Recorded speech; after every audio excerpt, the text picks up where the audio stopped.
بڑے کڑوے فیصلے نہ کیے، فارمز نہ کی 3 سال کیا، اس کے بعد بھی پھر خدا نہ خواستہ IMF جانا پڑے گا. ڈوب بننے کا مقام ہوگا اگر دوبارہ IMF جائیں. IMF کے حوالے سے KPK کے وزیر اعلیٰ سے میٹنگ ہو چکی ہے، ہمارے فائنانس منسٹر کی مسئلہ حل ہو جائے گا. اسی مہینے ہم نے IMF کا پروگرام کلوز کرنا. مشکل ہے، ناممکن نہیں. جو چینیوں کے خلاف ہیں وہ پاکستان اور چین دوستی کے دشمن ہیں. اگر ہم مل کر اس ناسور ٹیررزم کو ختم کرنے کی بڑی کامیابی ہوگی. 1000 ہم نے بچوں کو چین بھجوانا ہے زرعی ٹریننگ کے لیے.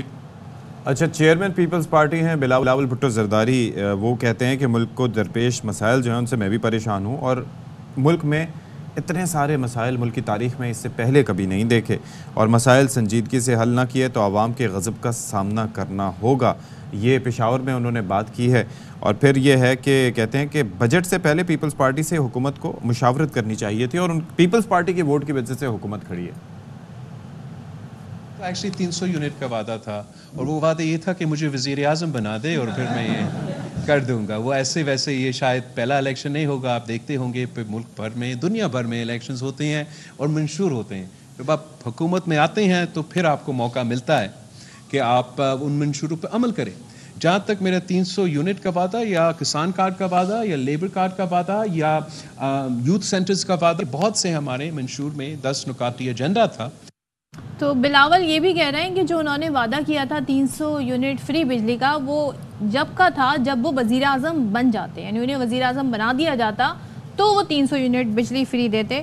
تو ایسا ہو نہ سکا. شہباز شریف وزیر اعظم بن گئے. بہرحال تو اب یہ ہے کہ سیاسی صورتحال پر ذرا تجزیہ لے لیتے. ہمارے ساتھ موجود ہیں بیورو چیف اسلام آباد اور اینکر پرسن خاور گھمن صاحب. تھینک یو سو مچ خاور گھمن صاحب.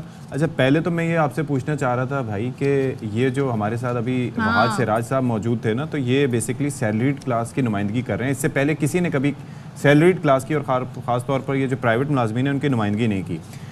پوچھنا یہ تھا کہ یہ جو ایک ویو انہوں نے چلائی ہے، اس کی کوئی اسلام آباد میں کوئی اس کو سیریس لے رہا ہے یا اس کے اوپر کچھ سوچا جا رہا ہے؟ باقی سب نے تو اپنی اپنی باتیں منوا کے ٹیکس کم کروا لیے ہیں، ان کی کوئی سنی جائے گی اس بار؟ تو بھرپور ہو رہی ہے. اور آپ نے دیکھا کہ چند دن پہلے ایک پریس کانفرنس کے دوران فائنانس منسٹر صاحب نے یہ بات مانی کہ مجھے احساس ہے کہ جو تنخواہ دار طبقہ ہے اس کے ساتھ کافی زیادتی ہو رہی ہے، یا ان کے اوپر جو ٹیکسز کافی زیادہ ہے، لیکن کیا کریں، مجبوری ہے. اور امید کرتے ہیں کہ تھوڑے سے حالات بہتر ہوتے ہیں تو ہم اس کو ریویو کریں گے.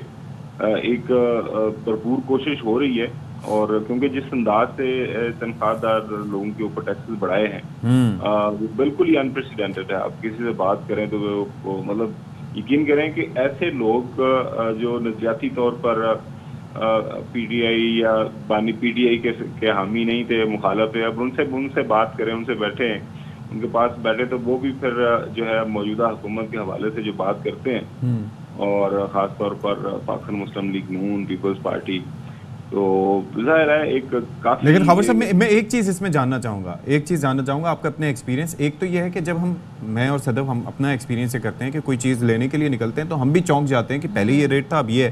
Do you experience that as well? اور دوسری چیز یہ ہے کہ آپ کو یہ لگتا ہے کہ پاکستان میں جو بڑھتی مہنگائی ہے اس کا کسی جماعت کی حکومت سے کوئی تعلق ہے، یا پھر جو جماعت آتی ہے اس کے دور میں مہنگائی بڑھتی چلی جاتی ہے کیونکہ ہمارا IMF سے جڑا سسٹم ہی کچھ ایسا ہے کہ اس کے نتیجے میں مہنگائی اور ہماری جو پالیسیز ہیں اس کا تسلسل ہی ایسا ہے کہ ہم مہنگائی کے سوا کوئی چارہ ہی نہیں ہے، حکومت جو مرضی ہو، کسی بھی جماعت کی ہو؟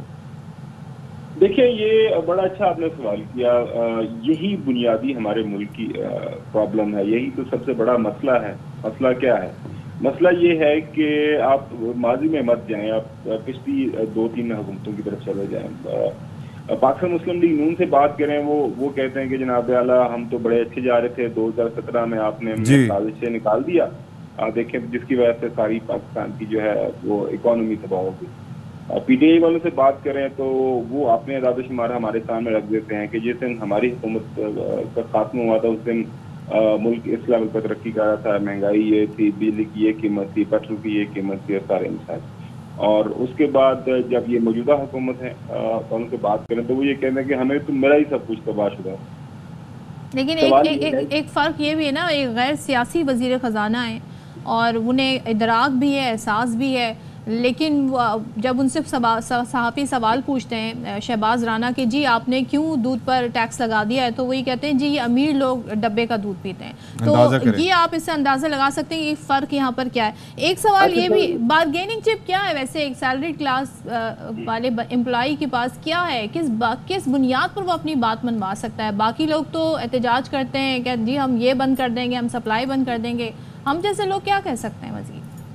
میں آپ کے سوال پہ آنے سے پہلے سفیر صاحب نے سوال کیا اس کو کمپلیٹ کر لوں. وہ جو میں بات یہ کر رہا تھا کہ اگر کسی حکومت، مسئلہ ہمارا یہ ہے کہ احتساب کرنا ہوتا ہے عوام میں کسی بھی سیاسی جماعت کا. آپ نے حال ہی کے اندر دیکھا یو کے اندر کیا ہوا جی، یا باقی کسی ملک کے اندر، وہ مطلب آپ لوگوں کے پاس جاتے ہیں، لوگ پھر بتاتے ہیں کہ بھیا آپ نے اس طرح حکومت چلائی اور یہ آپ کا جب ہم اس طرح آپ کو جواب دیں گے. جی تو یہاں پہ بدقسمتی ہے اس سے ہم اس جگہ پہ پہنچ ہی نہیں پاتے، مطلب درمیان میں کہیں بھٹکے رہتے ہیں. لہٰذا آپ کسی کے اوپر ذمہ داری جو آپ ڈالنے کی کوشش بھی کریں تو کہتے ہیں کہ میں ذمہ داری ایکسیپٹ کرنے کے لیے تیار ہی نہیں ہوں، اور میں تو 5 سال پورے نہیں کیے.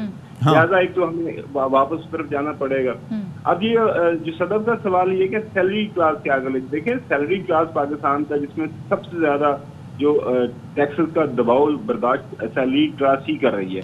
اور کیا ہم کر سکتے ہیں، یا سیلری کلاس کیا کر سکتا ہے؟ وہ جو آپ ابھی میں نے بات کی ہے، دیکھیں دنیا جو مہذب دنیا ہے، ہم پتہ نہیں اس میں ہمارا شمار ہوتا ہے یا نہیں ہوتا، وہاں پہ یہی ہوتا ہے کہ عوام اپنی رائے کا اظہار یہ ایک انداز سے یا جس انداز سے بھی کرتے ہیں، حکومت اس کو محسوس کرتی ہے. اب حکومت جو اوپر بیٹھی ہوئی ہے وہ کہتے ہیں کہ بھیا ہمیں تو اس سے فرق نہیں پڑتا نیچے والا کیا سوچتا ہے کیا نہیں سوچتا.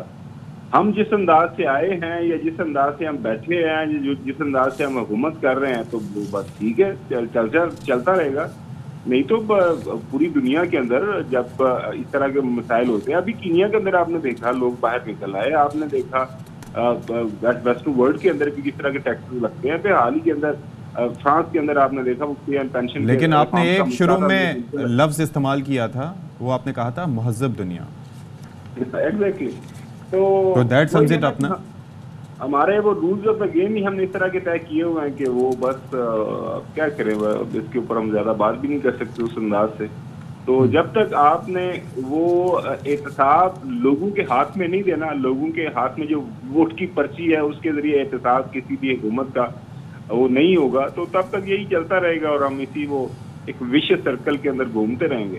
لیٹس ہوپ کہ کچھ بہتری آئے. تھینک یو سو مچ. خاور ہمارے ساتھ تھے، بات کر رہے تھے. اور وزیر اعظم جب یہ کہتے ہیں کہ جی اب تلخ فیصلے کرنا پڑیں گے، عوام کو خبردار کرتے ہیں، تو اللہ جانے اب مزید کیا تلخ فیصلے ہو سکتے ہیں. کیونکہ ہم یہ سنتے ہیں بجٹ تو آ جاتا ہے، اس کے بعد منی بجٹ بھی آتے ہیں اور اس میں پھر مزید کچھ چھوٹے موٹے بڑے سے ٹیکسز لگ جاتے ہیں.